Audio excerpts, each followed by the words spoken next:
September's a good time to go to England, isn't it? Oh, what? September, it's a bloody good time to go to the old Isles, isn't it? Right across the pond. Oh, man, I don't like where this is going. I don't think I know where this is going. Well, since we're headed to London in less than a month to attend the 67 Pall Mall Global Wine Communicator Awards, I thought we should probably learn some British slang. We want to blend in. I've actually already bought several posh hats and trousers, so I look the part. Nick, you know they don't still dress like it's the 1920s over there, don't you? Catherine, no disrespect, but being on the East Coast, I live a lot closer to England than you. I'm pretty sure I know how to dress. I've actually got a waistcoat on the way from Amazon right now. Oh man, this is like totally Peaky Blinders. I'm really curious about the slang that you're learning. So do you want to teach us some? I never thought you'd ask, lassie. Isn't that Scottish? Okay, all right. Anyway, we're going for a wine event, right? So if you're ordering at a bar, ask for a drop of plonk. Or Hmm. if you want some bubbly, say champas or chompas. I'm actually not so sure about that one. And if someone inquires if you're drinking, say, I'll certainly have a bevy. Nick, I think if you try to talk like this, we're going to be kicked out of bars. Nonsense, nonsense. So, a really important one, and maybe my favorite, is isn't it? And it means isn't it? And you're required to use it in every sentence. It's like, it's a nice day today, isn't it? This plonk is bloody good, isn't it? So it's kind of rhetorical, in it? Ah, you're catching on. All right. Gosh. Is there any slang I can use if we win an award or if someone likes my shoes? Great question. So, chuffed, excuse me, chuffed to bits means you're pleased or proud. And then if we lose, don't get the award or someone says your shoes are ugly, you can say bollocks. Oh, okay. So say that I theoretically, totally implausibly get a little tipsy. Any slang for that? Oh, yeah. Squiffy. Squiffy means you're a bit drunk. Huh. Okay. Anything else? So I've been reading that London is a big walking city. So I think we'll all be a bit knackered, or excuse me, knackered by the end of the day, which means tired. I'm knackered from this slang lesson. Bollocks.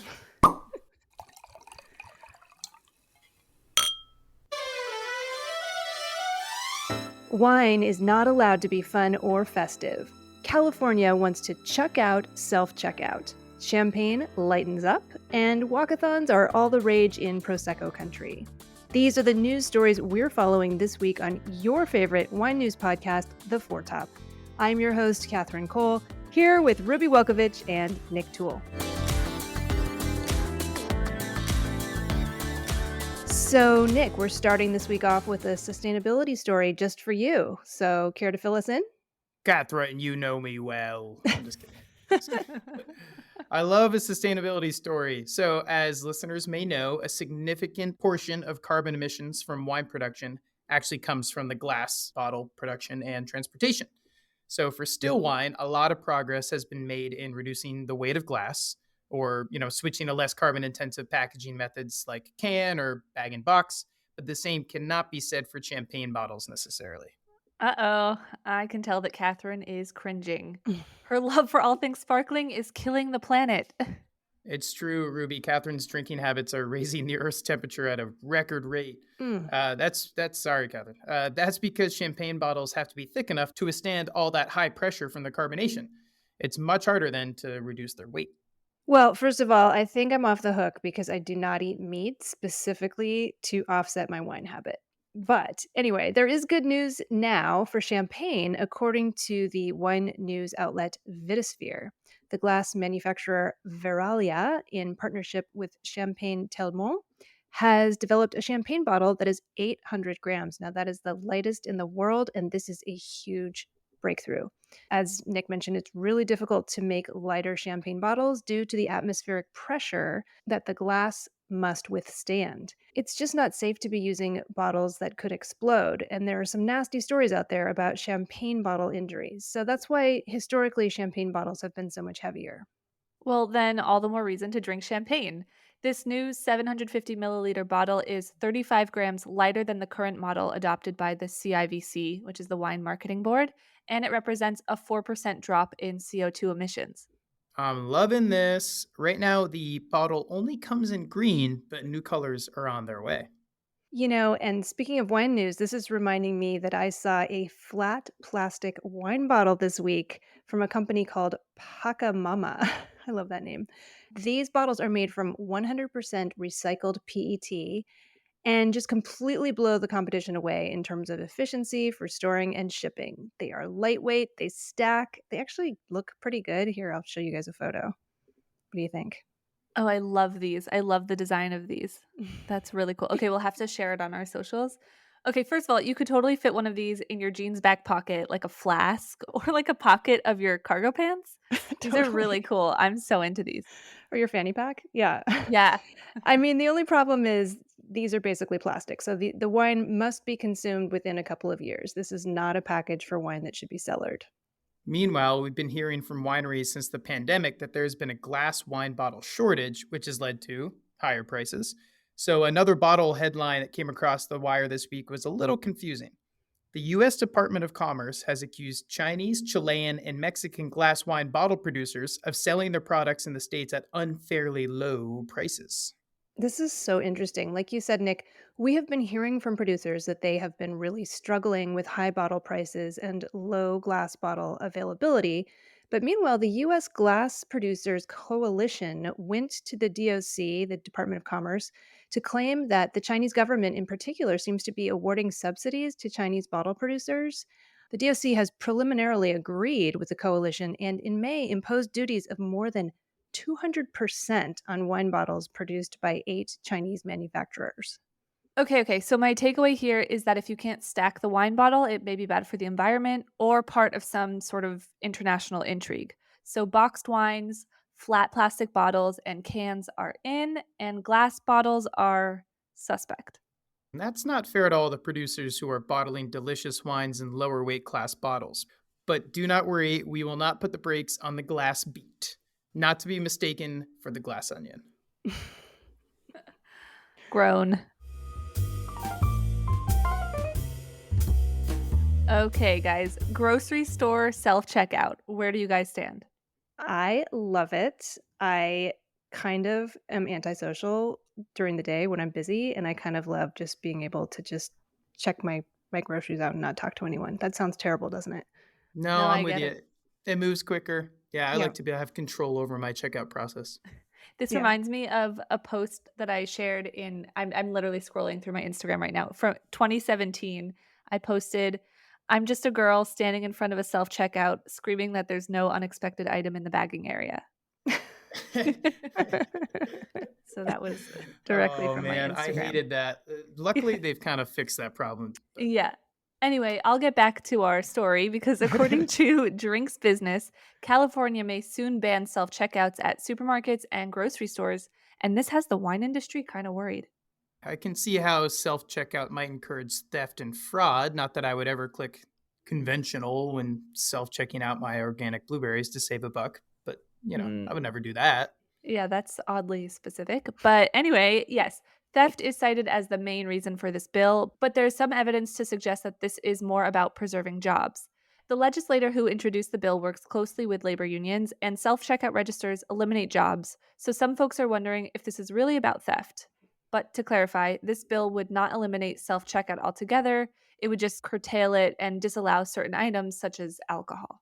Oh, that's a bummer. I certainly have been known to zip into my local New Seasons market, grab that cold bottle of rosé, and zip through self checkout on the way to my dinner host's house. It's just such a time saver. Bummer. I can see why wine industry leaders are worried about this bill. The wine industry is already struggling with slumping sales, as we've reported on time and time again. And a display of wine bottles near self checkout areas can result in spontaneous sales, and those may go away if consumers have to wait in a long line to pay.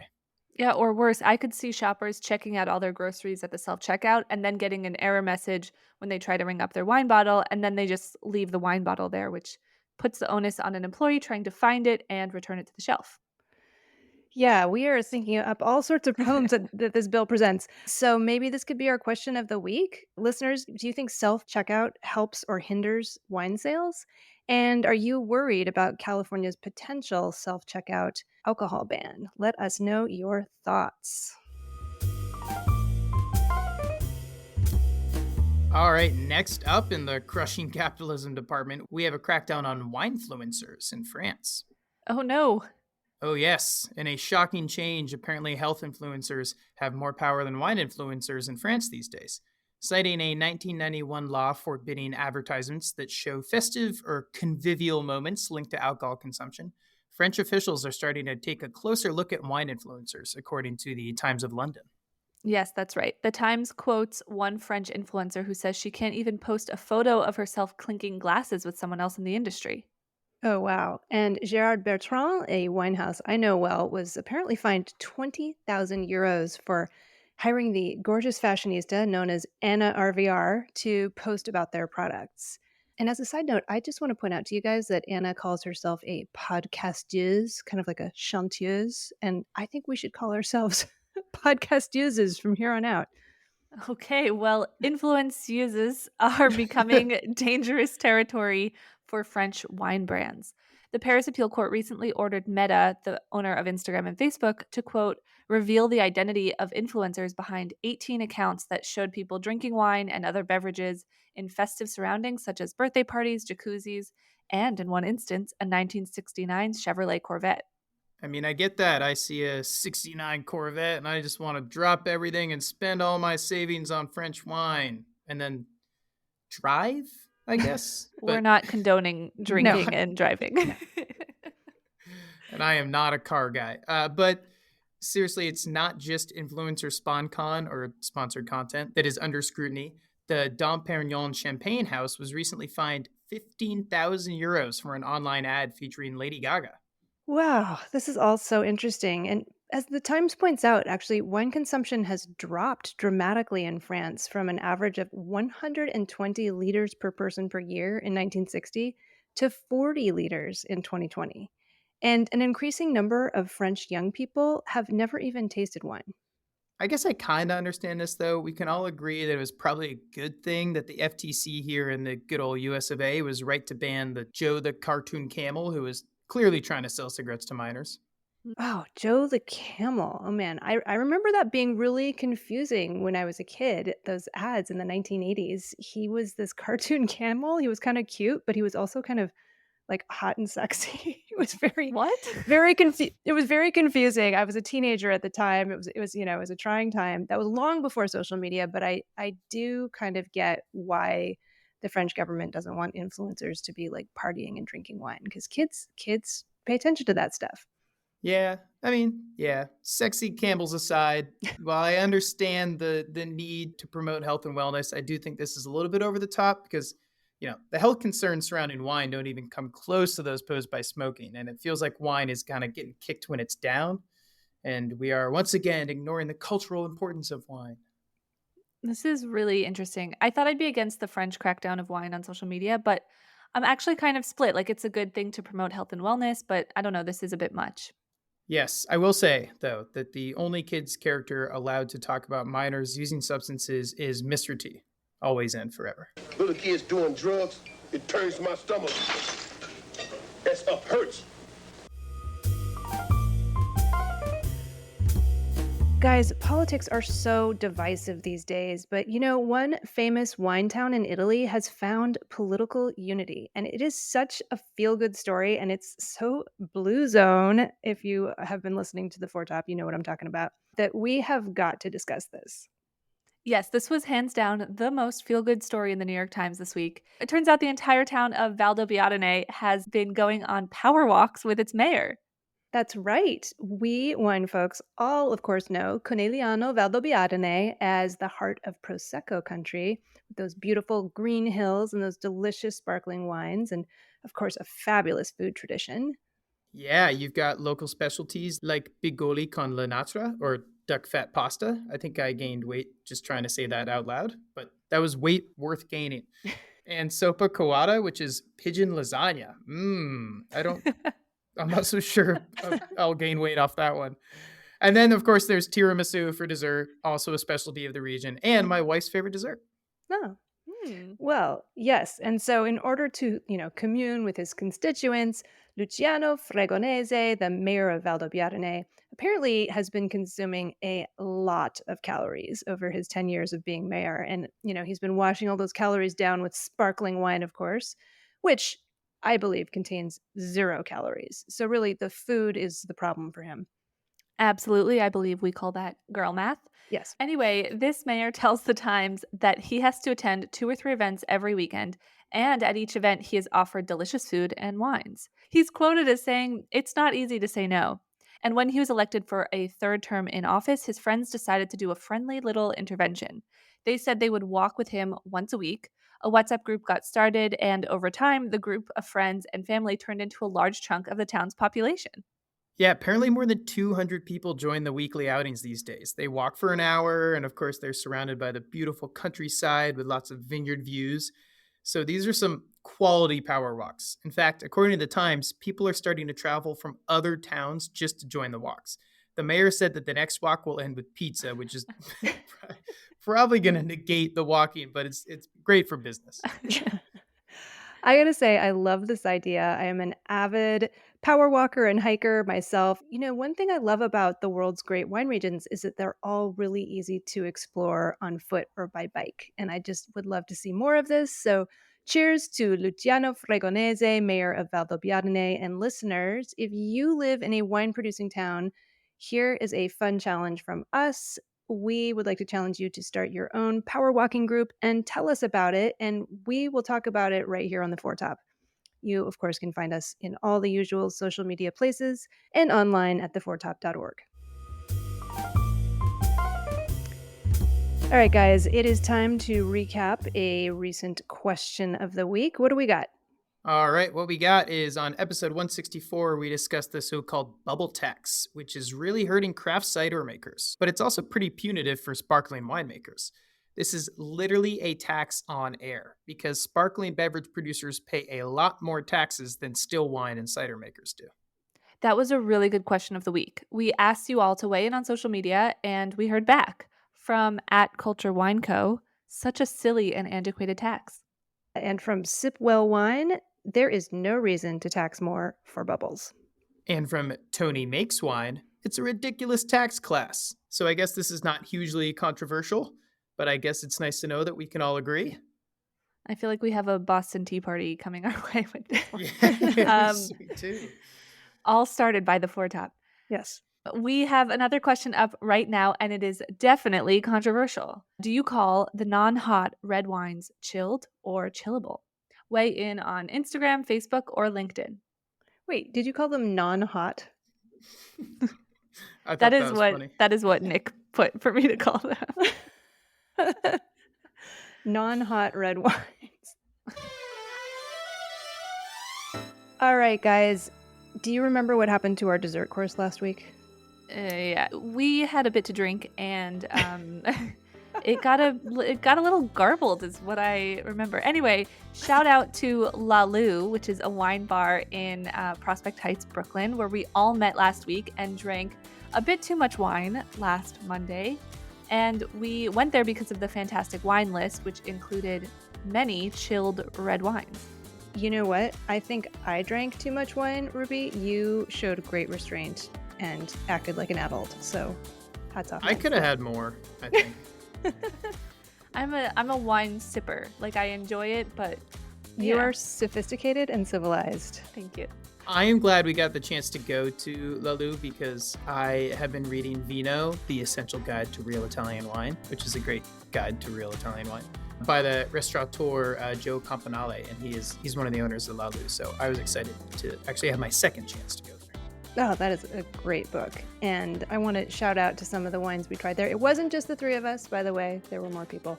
We had half a bottle of Brundle Meyer's Heiligenstein Campdal Riesling, which is a personal favorite.